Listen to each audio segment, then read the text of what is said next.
জাকসু নির্বাচনের প্রচারে টাকা ও মাদকের ছড়াছড়ি বেড়েছে বলে অভিযোগ করেছেন প্রার্থীরা। তাই সুষ্ঠু নির্বাচন আয়োজনে প্রশাসনকে কঠোর হওয়ার তাগিদ দিচ্ছেন তারা। এদিকে প্রচারের সময় ভোটারদের সাথে কথা বলার সময় অনেক প্রার্থীকে প্রতিশ্রুতি দিতে দেখা যাচ্ছে, কিন্তু ভোটাররা বলছেন তারা গুরুত্ব দিচ্ছেন বাস্তবসম্মত প্রতিশ্রুতিগুলোকেই। রায়ান বিন আমিনের তথ্য ছবিতে প্রতিবেদন। সময় যাচ্ছে আর জমে উঠছে জাহাঙ্গীরনগর বিশ্ববিদ্যালয় কেন্দ্রীয় শিক্ষার্থী সংসদ ও হল সংসদ নির্বাচনের প্রচার। এর মধ্যে প্রার্থীরা অভিযোগ করছেন ক্যাম্পাসে বেড়েছে টাকা ও মাদকের ছড়াছড়ি। দ্রুত সময়ের মধ্যে ব্যবস্থা না নিলে সুষ্ঠু নির্বাচনের আয়োজনে বাধা হওয়ার শঙ্কা রয়েছে। লিলি বিউটি সোপ, যার অ্যান্টি এজিং গুণ তারুণ্য ধরে রেখে ত্বকে করে উজ্জ্বল, তারুণ্যময় উজ্জ্বল ত্বকের জন্য।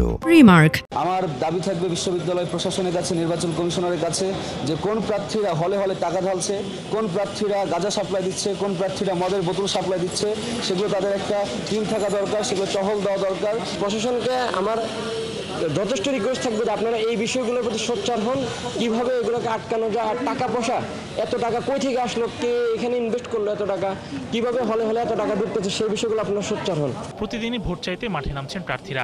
এখন জোটবদ্ধ প্রচারকের চেয়ে স্বতন্ত্রভাবে ভোট চাইতে দেখা যাচ্ছে। বৃহস্পতিবার কেউ বিশ্ববিদ্যালয়ের বিভিন্ন চত্বরে দাঁড়িয়ে ভোট চান, কেউ ভোট চান ক্লাসরুমে বা অনুষদ ভবনগুলোর নিচে। এদিকে আন্তঃবিভাগ ফুটবল টুর্নামেন্টে জিতে বাংলা বিভাগের শিক্ষক শিক্ষার্থীরা ক্রীড়া সম্পাদক পদে স্বতন্ত্র প্রার্থী হিসেবে দাঁড়ানো কিরণের জন্য চালান ব্যতিক্রমী প্রচার। লিফলেটের বদলে ডলার ছাপিয়ে প্রচার করতে দেখা যায় আরেক স্বতন্ত্র প্রার্থী মাহাদিকে।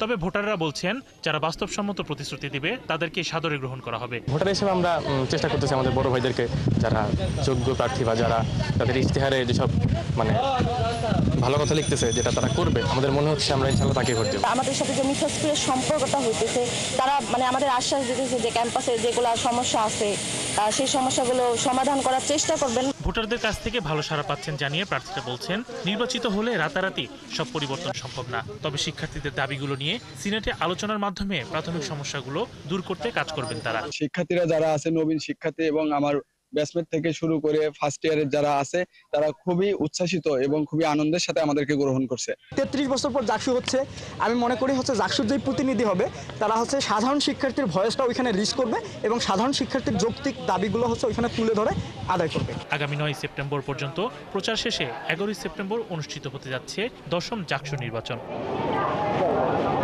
শরীফ আজাদ প্রীতম, 71।